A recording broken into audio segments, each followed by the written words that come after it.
and welcome to the second program in our new chess series, which takes a look at the 12 best games I think were ever played. I'm joined again by chess enthusiast Donald Woods, who will be presenting the moves from this week's game in a few moments. It takes us to New York in 1857, where the world's best players had gathered for the first American Chess Congress. Apart from the prestige and the prize fund, they were competing for this imposing silverware. It was the first opportunity to assess the credentials of an amazing prodigy, Paul Morphy, who had burst onto the chess scene at the age of 12 in his hometown of New Orleans.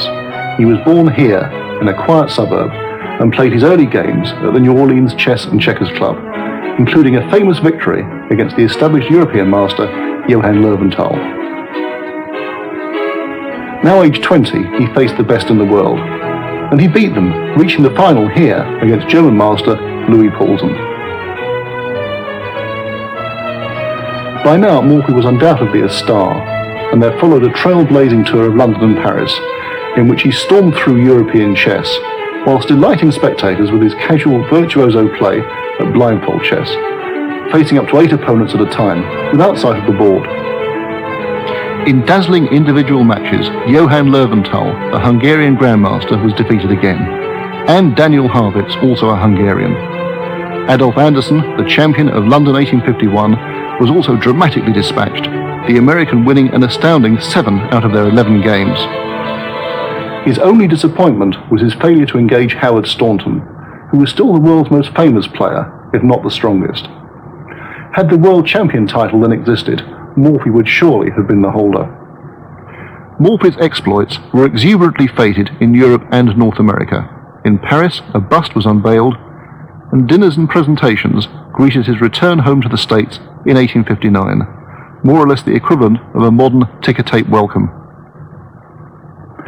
Yet in a curious parallel to Bobby Fischer's withdrawal from public competition after his World Championship victory in 1972, Paul Morphy also chose to retire from serious combat.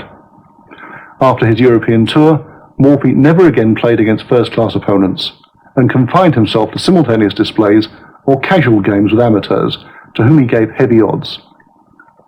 The early to mid-19th century had witnessed the development of a core of players and journalists who earned their living from chess activities.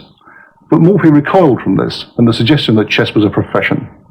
He spent the rest of his life here, where he died in increasing seclusion. His attempts to set up a legal practice failed, and the American Civil War damaged the personal fortunes of his family. He died in 1884 after suffering a stroke. As with Bobby Fischer, Morphy's vanishing act at the height of his powers created a myth of superhuman power in the public mind. He played a mere 75 competitive games, but the belief persists that he may have been the greatest genius chess has ever had. In terms of chess practice, Morphy's contribution was indeed considerable. He was not only well versed in the theory of the day, he was amazingly rapid and accurate in his play. His coruscating technique was ingenious and resourceful. Never blundering, he was also blessed with outstanding understanding of the endgame. We are going to look at that final game against Paulsen in the First American Congress. Louis Paulsen was a distinguished tournament player in the 1860s and 1870s, who had a reputation for a prodigious memory on the chessboard, but was absent-minded and forgetful away from it. This wasn't the result of any excess. He was abstemious in the extreme, drinking only water. No tea, coffee, or hard liquor passed his lips. He never smoked. He invented the dragon variation of the Sicilian defense, and his system has become deservedly popular in modern times. He died from the complications of diabetes in 1891. Well, Donald, was Morphy one of the people you studied when you were a young chess enthusiast? Yes, one of the big three from the New World. It's always interested me that, we think of chess as being an ancient game from the old world, but you had these brilliant men like Morphy, Capablanca, Bobby Fischer, all coming from the New World. And Pillsbury as well. Pillsbury.